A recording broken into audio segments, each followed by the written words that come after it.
Rainbows for All Children has a vast network and community of passionate individuals who herald our mission to provide free peer support groups to youth around the world. We got the opportunity to sit and chat with some of them through a series of interviews. Welcome to the Rainbows Chats. After the storm, we shine.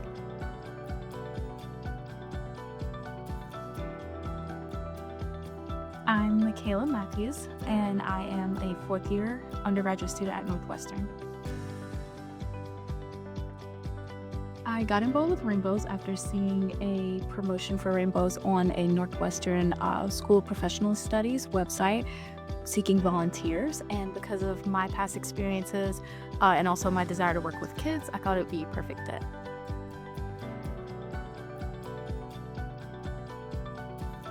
I think the focus on community is the most important because often we see incidences happening in isolation when in fact they require the community to all step in and to support one another. So I love the fact that you could be a facilitator, but you don't necessarily have to have a background in education, social work, or mental health counseling. You can be just someone in the neighborhood or community who cares and who wants to support the next generation.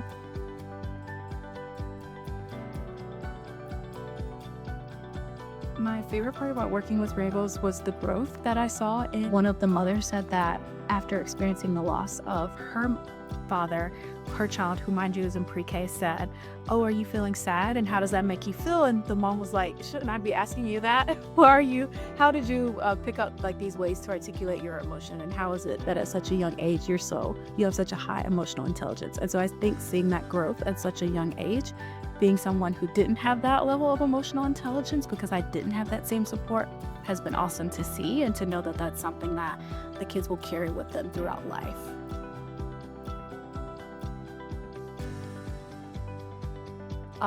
Giving them the language and articulating the ideas, these kind of abstract topics that we're talking about, like at such a young age, you might not know what grief is, but you might be more familiar with I'm sad or I'm mad. But I think that by breaking it down through different modes of expression and, for example, through art and drawing and role playing has been what made the world of a difference, because I think they can identify more with that than this abstract concept of something that I think can even be hard to define as an adult.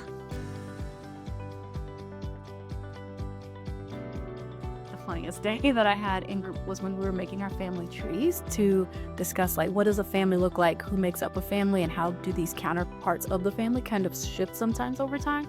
And so one of the students was like, "I really don't want to do this," and we were like, "Okay, why?"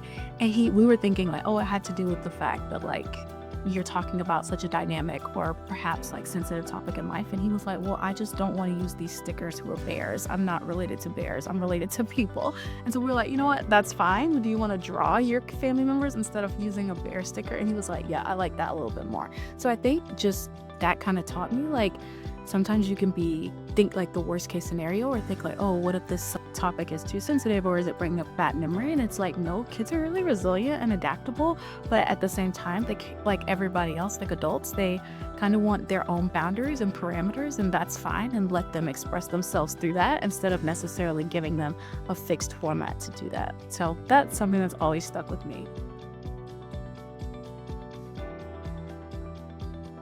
Many people want to help and serve, they just aren't sure how. And then like me coming into Evanston, never having heard of Rainbows before or any type of organization like it to support you, I think it's just a matter of letting people know. And the more people know, the more that they can share. I also think a lot of people are really enthusiastic as far as adults to have that tool in their toolkit because grief is almost inevitable. It happens in some way, shape, or form to everybody. So it's a tool that anyone can use.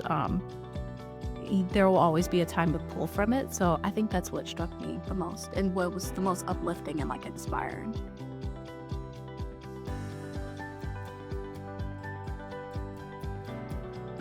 I think for me, being now an adult that was once 6 years old, had lost their father, and was feeling very alone and confused is that sometimes we think our experiences are unique and that we're the only one. And there definitely is a unique aspect to it, but you're also never alone. And there's always someone who can at least somewhat like empathize to what you're going through and also to be a mentor and a guide through that.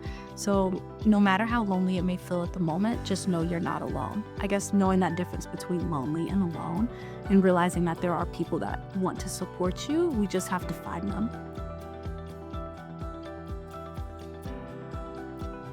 The college student, I have been involved in other extracurriculars where it's like, I'm not sure what my purpose or place is in them. But with Rainbows, because of the impact that I've seen it have on other people's lives and the impact that I wish it had had on mine if I had known about it sooner, it's easy to talk about it because of the work that you can visibly see being done to serve others. So. Thanks for watching this installment of the Rainbows Chats. Follow us on social media and join our mission of creating communities of young people who are facing loss and uncertainty so that no one has to grieve alone. Together, we can create a world where after the storm, we shine.